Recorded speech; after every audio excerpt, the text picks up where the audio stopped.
We are joined now by Tennessee wide receiver Bru McCoy. And Bru, I got to ask, you grew up in Southern California. You went to Mater Dei, the powerhouse in Orange County. How aware of the Tennessee-Florida rivalry were you when you're growing up? And then what's it like now when you are recognized in Knoxville and a fan's like, you got to beat Florida, right?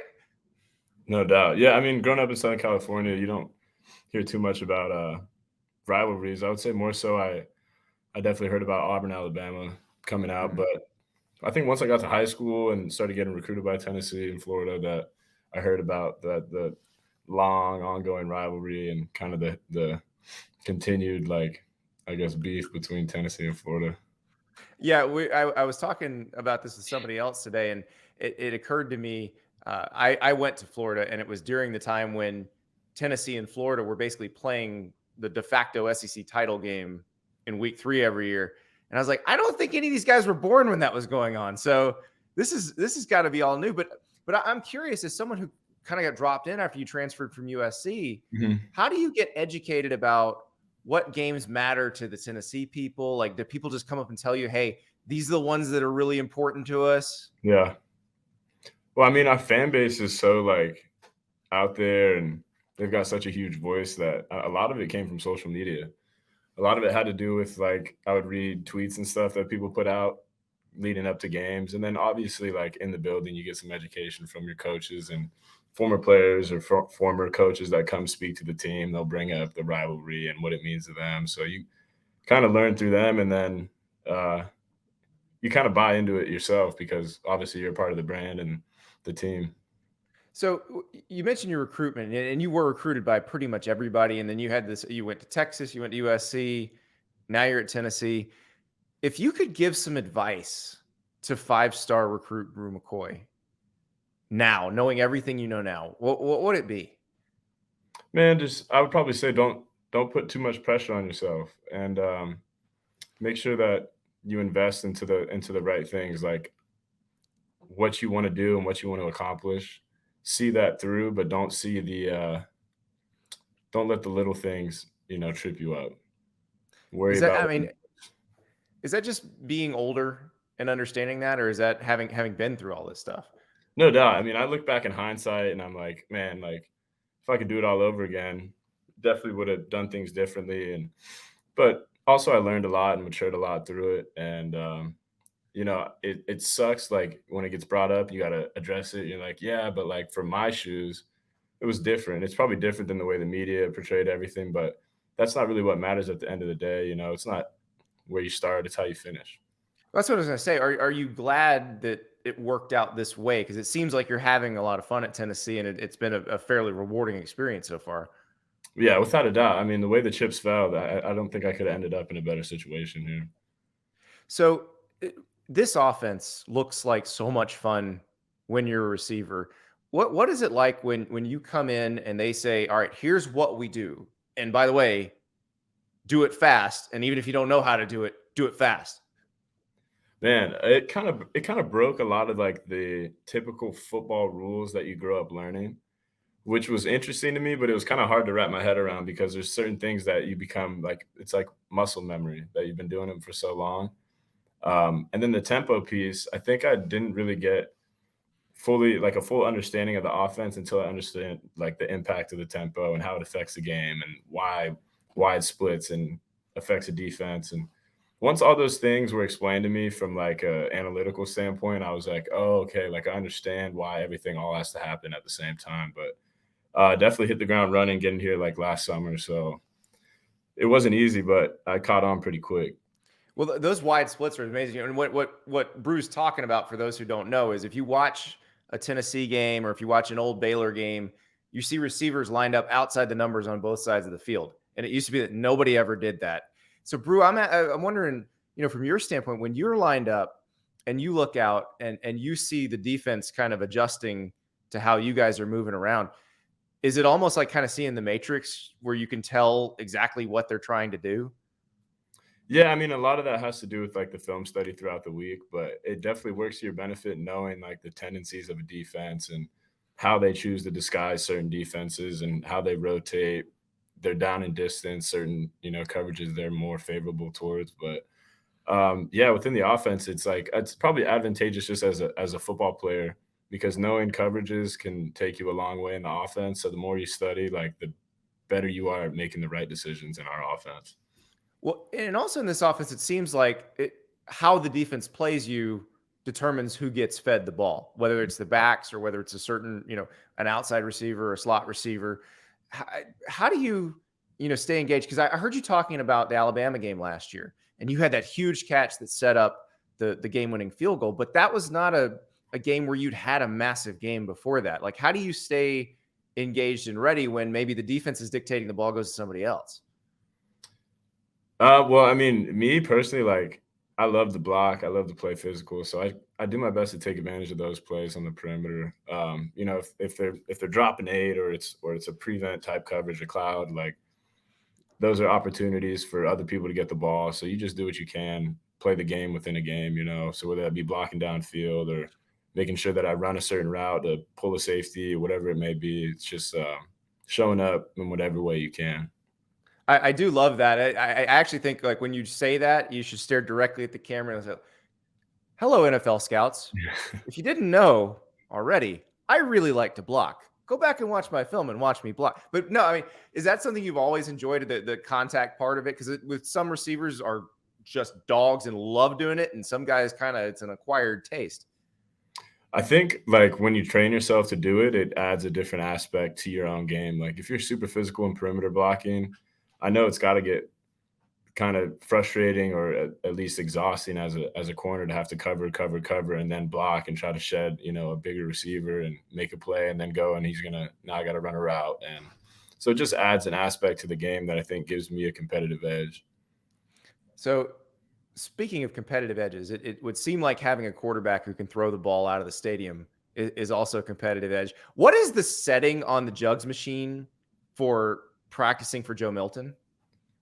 I think we've got it turned up about like just a threshold below like breaking your fingers. So I don't know. It's probably 5 or 6 on the jug. And that was not the Hendon setting, right? It got cranked up for this year.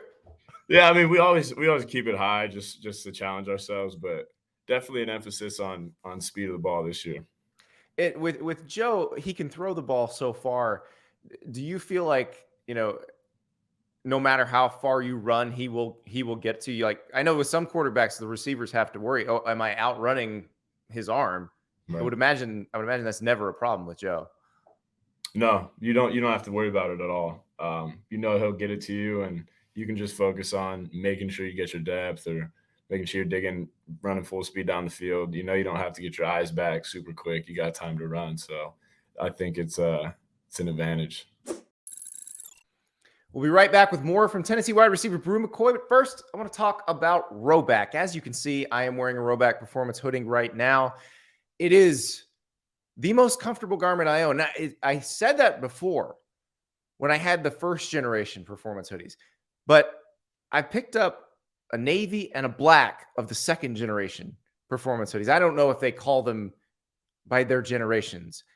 I probably just made that up. But all I know is these newer ones are softer and somehow more comfortable than the ones I already thought were the most comfortable. So that is what you get from Rhoback. Continuous innovation, continuous improvement. Hoodies, polos, Q-zips, shorts, joggers. They make it all, whatever you need to continue to be active and look good while you're doing it. You go to Rhoback.com, use the promo code STAPLES, and you get 20% off your first order. That is promo code STAPLES for 20% off your first order. I'm telling you, it all looks and feels great. Performance hoodies, polos, Q-zips, joggers, shorts, they got it all. Rhoback.com, promo code STAPLES for 20% off your first order. So somebody told me that when you first got to Tennessee, you caught a pass. You're the first pass you caught in Neyland Stadium. Yeah. And everybody starts yelling "Brew," and you thought they were booing you. What was going through your mind going off the field? Well, I mean, I caught the pass and I was like, we must have got like a penalty, like must be a holding call or something. So I'm looking back in the backfield. I'm like, man, like someone held. And then I think I caught another pass later on in the game, and I was like, like it clicked. Like they're saying, "Boo." It's Yeah, a, that's the best when you like you, Moose Johnston, who was a fullback for the Cowboys. Like every time he got the ball, it'd be like Moose. So it is great to know you have your own individual cheer. But yeah, has it ever happened where you have made a great play? They start saying brew or they're booing because there's a flag on the field, and you're like, well, oh wait, they actually are booing because there's a yeah. flag. Not yet, but I think it's definitely possible in the foreseeable future. So we talked about this rivalry, and I know it's huge for the Tennessee fans, and probably everybody you see on out and about is saying, "Oh, you got to beat Florida." Gotta beat. How do the coaches handle it? Because some coaches are big on the rivalry games. Like Urban Meyer would put the opposing team's logo in the urinals, that sort of thing. And other coaches are like, no, it's just any other game. How do your coaches handle that? I'd say probably about halfway in between. We don't. It's not like we wake up and we're like, "Oh, this is just any other game." The mentality and the preparation aspect, like you prepare. You don't do anything beyond the realm of what you've been doing. Mhm. But definitely the intentionality, the intensity of it, that's all going to go up in a week like this. Just knowing the opponent and how much it means. So also for you, every game you play, you are playing for a bigger purpose. You're involved with you've got your own. It's actually your own program, an NIL deal called Huddle for Hearts, where every touchdown you score, a defibrillator gets donated to an underserved community. How did you get involved with that? So I came across a lady by the name of Julie Walker, and Julie Walker had lost her daughter to sudden cardiac arrest. So through talking with her, and then this was right around the time the Damar Hamlin situation had happened. So I was talking with her, and she started a organization called the Peyton Walker Foundation, and they were raising money to provide AEDs to community and CPR education. So I thought that was cool. I thought it was very timely too. So I was like, what can I do? Subsequently, I made the Huddle for Hearts initiative, and then through that initiative, I basically raised money to be able Mhm. to give AEDs to the local Knoxville community, and then that kind of snowballed into okay, now it's like every touchdown I catch, they're gonna donate one or donate one to an underserved community, which is awesome. So still like the beginning phases, but that's the gist of it. And I saw a photo like you and your teammates were taking CPR classes, and so it's education as well as the actual equipment. Yeah, it was just education, like how to actually use it. Because I mean, it would be unfortunate to have one and not know how to use it. So, Yep. yeah. Yeah. How much did the Damar Hamlin thing? Because that's one of those that everybody, I think everybody who watches football remembers where they were when that happened, and watching that. How much did that affect you? It had a big effect on me. And it was the first occurrence where you see somebody like potentially lose their life on the field, or the first time I had seen it. Um, I think the only other time I can think of off the top of my head of hearing of something like that was like Hank Gathers, and that was a story I Mhm. was told and like saw a YouTube video on. You weren't alive when that happened. Wasn't Yeah. alive, yeah. So Yeah. in my lifetime, this is the first time that I had, other than like a contact neck injury, which I think all football players know, like that's a real thing. But yeah, so it was impactful, and it left a lot of food for thought for me. And then this NIL space, like you have so many opportunities to do things, and I wanted to do something that was impactful to like what I'm doing in my day to day life. So there is another NIL deal that I have to talk to you about because it is a personal favorite place of mine. Moonshine Mountain is a cookie store in Knoxville. The Berry White, which is the white chocolate and strawberry, maybe a top 5 cookie in the whole country. These things are unbelievable. They're about like 4 inches thick.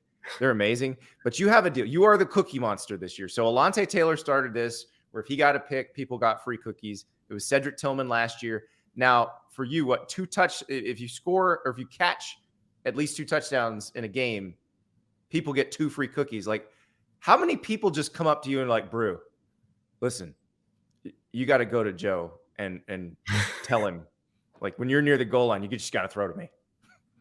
You'd be surprised. I mean, I think after about a week ago or so, someone had came and delivered food to my house, and they wrote a note like, "Please score. I want cookies." And then my girlfriend, she had a friend of hers over, and she was like, "I really need you to score because I love Moonshine Mountain." So I'm like, man, I guess it's bigger than me at this point, you know?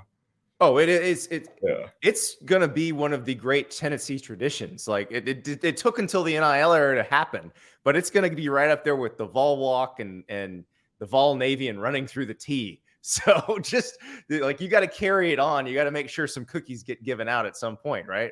No doubt.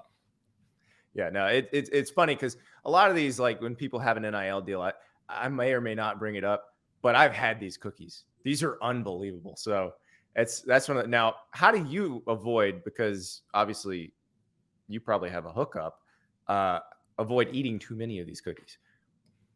Well, shoot. I try not to go like too much because if I go, I'm gonna eat them.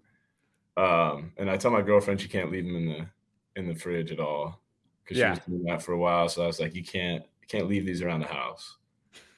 that's exactly right. Yeah, the self control only goes so far. You can't have them around. So, but everybody's going to have them if you score a couple tutties. So we'll see what happens. Brew, thank you so much, and good luck in Gainesville this weekend. Thank you very much. Appreciate you. Thank you so much for watching. Just a reminder, subscribe to this channel right here so you never miss an episode of Andy Staples on 3. And oh, by the way, watch all the other great videos on the On3 Sports YouTube channel.